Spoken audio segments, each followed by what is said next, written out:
مرحبا، كيفكم؟ ان شاء الله بخير. انا ندى وهاي قناتي ندوش. فيديو اليوم حنتعرف فيه مع بعض على ايفا من قناة اصدقاء للابد. وقبل ما نعرف مين هي ايفا ومين بتكون وشو تفاصيل حياتها، ما تنسوا تشتركوا بالقناة وتعملوا لنا لايك وشير لاصحابكم. ايفا من اهم اعضاء فريق اصدقاء للابد في قناة اميغوس فوريفر ارابيك، وتعتبر بطلة هاي القناة من ناحية التمثيل. ايفا محبوبة كتير وإلها جمهور عربي كبير، ووجودها بالفريق بيجذب كتير ناس لحضور فيديوهات الفريق. كتير من المتابعين ايفا بيبحثوا عن معلومات عنها واسرارها وتفاصيل حياتها، وعشان هيك حبيت اليوم احكي لكم عنها. ايفا عمرها هلا 12 سنة، كمان فترة بسيطة بصير عمرها 13 سنة، وهي مسيحية الديانة وامها وابوها نفس الديانة. بتعيش ايفا مع عائلتها بدولة روسيا لحتى الان، وايفا شاطرة بالدراسة وبتجيب علامات عالية ومميزة، وبتتمتع بعلاقات كويسة مع مدرسيها وزملائها بالدراسة اللي بيحبوها كتير. ايفا من عشاق الموضة والازياء كتير، واللي بتابعها باستمرار بيعرف انه ايفا بتحب اللبس على الموضة وبتهتم باناقتها وجمالها، وهالشي خلى بعض المتابعين يتوقعوا انه ممكن تصير لما تكبر عارضة ازياء. ايفا بتمتلك شعر ناعم ستريت، وبتحب تغير كل فترة قصة شعرها، وما بتحب تظهر بروتين واحد، وكتير بتحب تخلي شعرها كيرلي، وبتحب تعمل قصات بسيطة وجديدة. ايفا بتكره الروتين وبتحب التغيير والتجديد بحياتها،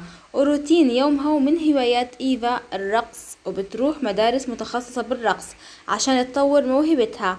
ومن مواهبها كمان الرسم، وبتروح على مركز متخصص بالرسم عشان تصير اكتر ابداع في الرسم. وكمان من هواياتها المفضلة التمثيل، وعشان هيك تميزت وابدعت في التمثيل في قناة اميغوس فوريفر ارابيك. وايفا بتحب السفر والميك اب، واللون المفضل والمحبب لايفا هو اللون الابيض والزهري. واهلها دعموها وشجعوها كتير انها تكمل مشوارها في التمثيل، خاصة ابوها وامها. واكتر الاصدقاء المقربين لايفا هم سافا وفيوليت. وايفا بتحب كتير اصدقائها، ومن الناس اللي بتقدس الصداقة وبتعتبرها من أولويات حياتها. إيفا اجتماعية ومحبوبة كتير، وشخصيتها أكبر من سنها. وأعضاء فريق أصدقاء للأبد بتواصل علاقتهم برا العمل كمان، وبتربطهم علاقة قوية كتير لدرجة إنهم بيطلعوا مع بعض وبدرسوا مع بعض وبتفسحوا مع بعض. إيفا عندها حساب انستغرام خاص فيها، وبتنزل عليه صورها وفيديوهاتها، وعندها أكتر من 20,000 متابع. والمنشورات اللي منزلها على هذا الحساب 84 منشور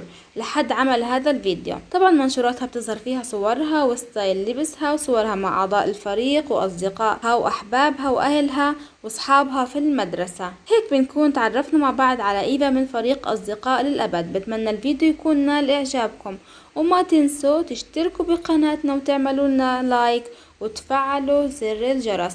وإذا بتحبوا نحكي عن شخصيات جديدة اكتبوا لنا في الكومنتات، او تابعونا على حسابنا على الانستغرام واكتبوا لنا هناك عن مين حابين نحكي كمان. مع السلامة.